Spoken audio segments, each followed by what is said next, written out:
안녕하세요. 월간조선 정혜연입니다. 안녕하십니까. 월간조선 최우석입니다. 더불어민주당이 공공부문의 노동이사제 도입 법제화에 착수를 했습니다. 박주민 더불어민주당 의원이 8월 14일 전국 공기업과 중정부기관에 노동이사제를 도입하는 내용을 담은 공공기관 운영법 개정안을 발의한 것인데요. 이에 대해서 우리 정혜연 기자를 모시고 이야기를 나눠보도록 하겠습니다. 박주민 의원이 이런 개정안도 발의를 했네요. 저는 네. 모르고 있었습니다만. 예. 그러니까요. 이게 사실 노동이사제, 이제 다른 말로 하면 근로자이사제라고도 하고, 네. 이게 사실은 굉장히 그 금융권에서는 굉장히 오랫동안 논란거리였어요. 한 네. 3년 동안. 그런데 이번에 아예 그 법 개정안 발의해서 이제 법으로 하겠다는 건데, 네. 통상 기업은 그 기업의 이사회는 사실 최고 의사 결정기구입니다. 네네. 사실 이제 최고 의사 결정기구에 주주총회가 있죠. 네. 왜냐면 주총이 이제 주주들의 모임이니까. 네. 근데 주주총회가 가장 또 중요하고, 네. 또 그 외에 또 이제 제일 비등하게 힘을 가질 수 있는 게 이사회인데, 네. 이사회에 예를 들어 보통 한 9명이다 이사회 멤버가 네. 이사들이 그러면 한 5명 정도는 사내 이사, 네. 그리고 한 4명 정도는 사외 이사로 채워집니다. 네. 근데 이사회 의장 같은 경우는 이제 다 회사마다 틀려요. 이제 네. 그 회사 해당 회사의 대표이사가 음. 의사회 의장을 맡기도 하고, 그렇겠죠. 또 투명성을 위해서 이제 내부가 아닌 외부 인사를, 하의사 중에서 예. 예전에 안철수 이제 전 대표 그렇죠. 같은 경우 포스코 포스코, 의사회 예. 의장을 하기도 했었죠. 그런 경우인데 사실 이 사회 이사에 대해서는 말이 많았어요. 왜냐하면 뭐 거수기다. 그냥 네. 아무래도 이제 좀 오너와 친분이 있는 사람들을 사회이사에 앉히다 보니까 뭐 괜히 뭐 이사회에 참석도 안 하고 돈만 받아간다 그쵸. 얘기들이 많기는 했었는데, 이 지금 여당이 법으로 만들겠다는 노동이사제는 뭐냐면 노조 출신, 즉 노동자 대표가 네. 이사회 멤버, 이사회원이 되게끔 당연직으로 법으로, 넣겠다? 네, 강제하겠다는 뜻입니다. 네. 노동자 대표가 이사회에 참가해서 발언권과 의결권을 갖고 의사결정에 참여하겠다라는 제도죠. 이번 정부는 뭐 이렇게 강제성이 많습니까? 이렇게 하려는 제도에 왜 이렇게 강제성이 많은지 모르겠습니다. 어쨌든 몇 년 전인가요? 그 금융노조가 KB금융은행에 노조 쪽 사람을 이사회 멤버로 이렇게 넣으려다가 실패한 사례가 있지 않습니까? 네, 3년 전에 그랬습니다. 아, 네. 전국금융산업노조가 네. 국민은행, 네. IBK 기업은행, 네. 한국수출입은행에 노동이사를 투입하려다 실패했습니다. 네. 결과적으로. 네. 근데 올해는 또 한국자산관리공사, 네. 그러니까 캠코라고 하죠. 네, 그렇죠. 캠코에 또 이제 시도를 한다고 해요. 당시 이제 2017년 11월 20일 네. 이제 국민은행 이제 그 행사 때 이제 이사회 네. 때 제가 이제 취재를 한 적이 있는데, 네네. 당시에 하승수 비례민주주의 연대 공동대표라는 분이 사회이사 선임의 안건이 됐어요. 이분 유명하신 분인데, 예. 이때 금융권에서는 거의 최초였기 때문에 네. 굉장히 이제 아주 모든 정말 이목이 집중이 됐습니다. 네. 근데 결국은 선임이 되지 않았어요. 예, 예. 못했어요. 그래서 노조 참패라고 끝났는데, 네. 근데 굉장히 그때 아주 이례적인 게 있었던 것이, 네. KB금융지주의 대주주였던 네. 국민연금이 네. 하 대표를 사회이사로 선임해야 한다라고 찬성표를 던진 겁니다. 그러니까 이번 정부가 친노조다. 네, 이걸 좀 알린 거네요. 만천하에 그냥 아주 알린 거죠. 그렇죠. 그래서 그 다음에 이제 사실 문재인 대통령의 대선 공약 중 하나였습니다. 아, 그렇습니까? 이 노동 이사제요. 네. 예. 그 다음에 또 KB금융지주 노조가 또 포기를 안 해요. 또 이제 몇 달 뒤에, 네. 한 석 달 뒤에 또 다른 분이 네. 이제 이사회 이제 임기가 회로서 이제 끝났는데, 네. 또 이제 권순원 숙명여대 경영학부 교수, 네. 이분이 저기 그 권영길 전 그 민노당 대표 사위인데, 아, 또 그렇습니까? 이분을 또 하겠다 이사회 멤버로 또 안 됐어요. 근데 그렇게 계속 좌절을 지금 벌써 재수도 아니고 이게 뭐 4수째 하고 있는 거죠. 그러다 보니까 이제는 아예 거대 여당이 이거를 아예 법으로 만들겠다 이렇게 나선 겁니다. 그 법은 뭐 대충 내용이 네. 어떻습니까? 좀 상세하게 알려주시면. 네, 개정안을 보면 이제 공기업, 네. 공기업과 준정부기관이 이사회를 꾸릴 때는 네. 상임이사 중에 노동이사 2인 이상을 네. 반드시 포함시켜야 한다. 네네네. 그러니까 이 법안이 통과가 되면요, 신용보증기금, 네. 예금보험공사, 한국자산관리공사, 한국주택금융공사 등이 노동이사를 필수로 선임을 해야 됩니다. 아, 그렇습니까? 네. 여기 다행히 뭐 중소기업은행, 산업은행, 수출입은행 등 이제 국책은행은 좀 네. 기타 공공기관이어서 좀 빠지긴 했는데, 네. 문제는 사실은 이런 곳이 대다수 한 340곳쯤 되거든요. 네. 340곳의 노조 출신 인원이 이사회 멤버로 들어가는데 과연 산은이나 수출입은행에서 이사회에서 우리만 노조 출신을 안 넣는다 이럴 수 있을지. 그렇죠. 이 법이 통과돼서 이렇게 되면 뭐 자연스럽게 처음이 어렵지 뭐 두 그렇죠. 번째는 쉽다고 하지 않습니까? 네. 그러니까 이제 보면 이제 노동이사제라는 것이 이제 문재인 대통령의 무슨 공약이었고 노조가 몇 번 금융회사에 그 사회이사로 들어가려고 했는데 실패했다. 그러니까 이제 180석인가요? 뭐 110석인가요? 어쨌든 뭐 거대 여당의 큽니다. 네. 예, 힘으로 뭐 아예 강제성을 둬서 아예 네. 그냥 법으로 꽂아 넣겠다. 해버리자. 네. 법으로 이제 제정을 해서 네. 우리 노동계 인사를 사회이사로 꼽아 넣겠다. 이 얘긴데요. 예. 맞습니다. 그러니까 공기업 사실 정부 재정으로 사업을 하는 곳은 정부 눈치를 안 볼 수가 없잖아요. 그렇죠. 그러니까 이제 다른 해당 기업들이 안 되니까 이제는 우리가 우리 힘을 제일 많이 투여할 수 있는 곳 네. 공기업, 만만한 공기업, 네. 정부 돈 들어가면 여기서부터 강제성을 행사하겠다라는 네.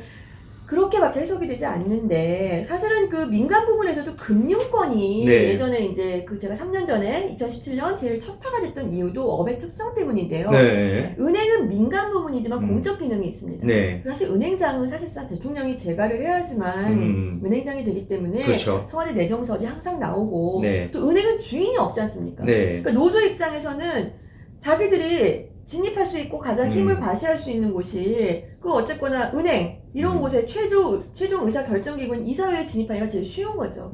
그렇게 해서 이제 금융권이 이제 좀 타깃이 된 거죠. 그러면 이제 보면은 그 이 법안을 보면 그 이사회에 이제 사회 이사를 이제 넣는다고 하는 거 아닙니까? 네. 노동계 인사를. 그렇죠. 노조 출신을. 그러면 그 노조 출신은 누가 누가 여길 들어가라 누가 결정을 하는 겁니까? 지금 보면 네. 금융 노조가 있고 네. 또 해당 회사의 노조가 있죠. 그렇죠, 그렇죠. 네. 그렇죠. 근데 이것부터가 문제예요. 추천권을 누구 갖느냐부터.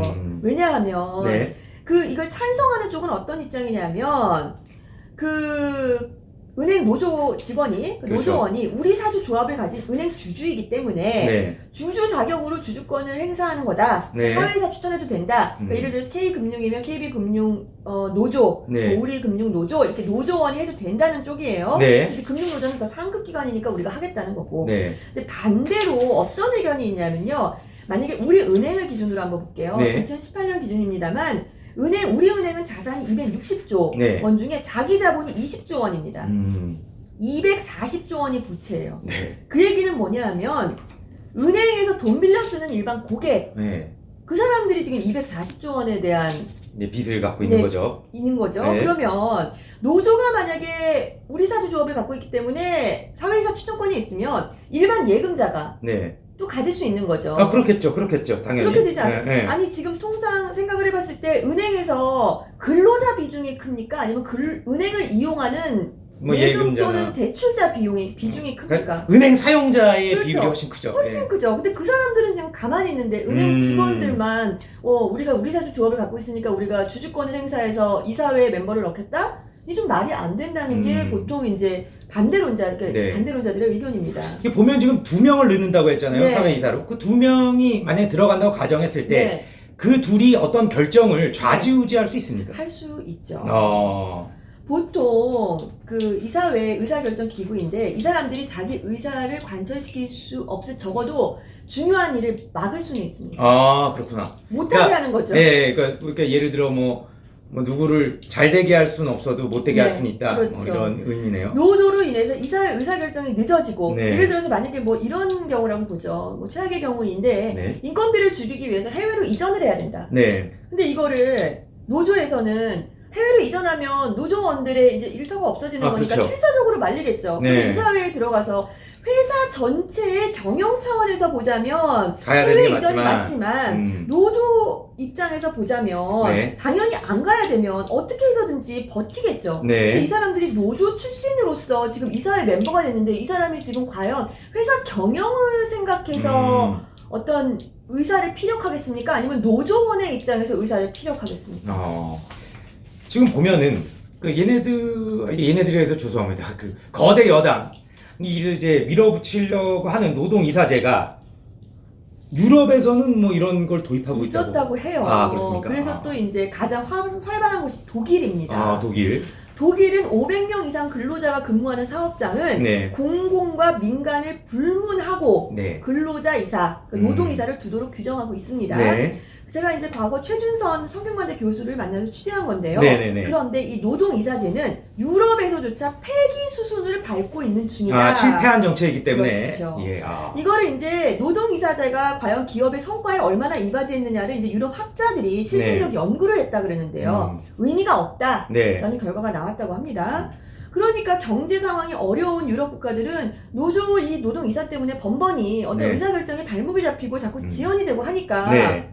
계속 그 지배구조가 자유로운 유럽 회사 이게 네. 왜 그러냐면 독일 기업 소속이면요 독일법에 따라야 되지만, EU 소속이 되면 네. EU법을 따라야 되는데 EU에는 그런 게 없고 독일이 돼 있기 때문에 독일의 유명 기업인 알리안츠, 바스프, DPD-Bank가 오히려 유럽 회사로 전환을 했다고 합니다. 그렇겠네요. 그러니까 지금 독일 기업들도 자국을 떠나서 EU로 옮기는 판에 우리는 다른 나라에서 실패한 일을 오히려 법으로 하겠다. 몇 번 시도해보다가 그것도 안 되니까 법으로 강제하겠다고 하니 이거를 참 어떻게 해석을 해야 될지. 근데 이제 보면은 이거에 대해서 찬성하는 기업인들도 있습니다. 아무래도 이제 정부에 줄을 대려거나 잘 네. 보이려고 하는 사람일 것 같은데. 특정인의 거론에서 좀 그렇지만 이분이 SNS에 뭘 쓰셨기 때문에 네. 그 김종갑 한전 사장인데 이 한전 얘기가 보니까 이해가 가네요. 또. 나오자마자 네. 공기업의 노동이사제 도입을 고려한다면 한번 손들고 해보고 싶다. 네. 성공 사례가 되든 실패 사례가 되든 한번 그 길을 가보고 싶다. 네. 라고 썼는데 제가 이걸 보고 깜짝 놀란 게 깜짝 놀랐네요, 진짜로.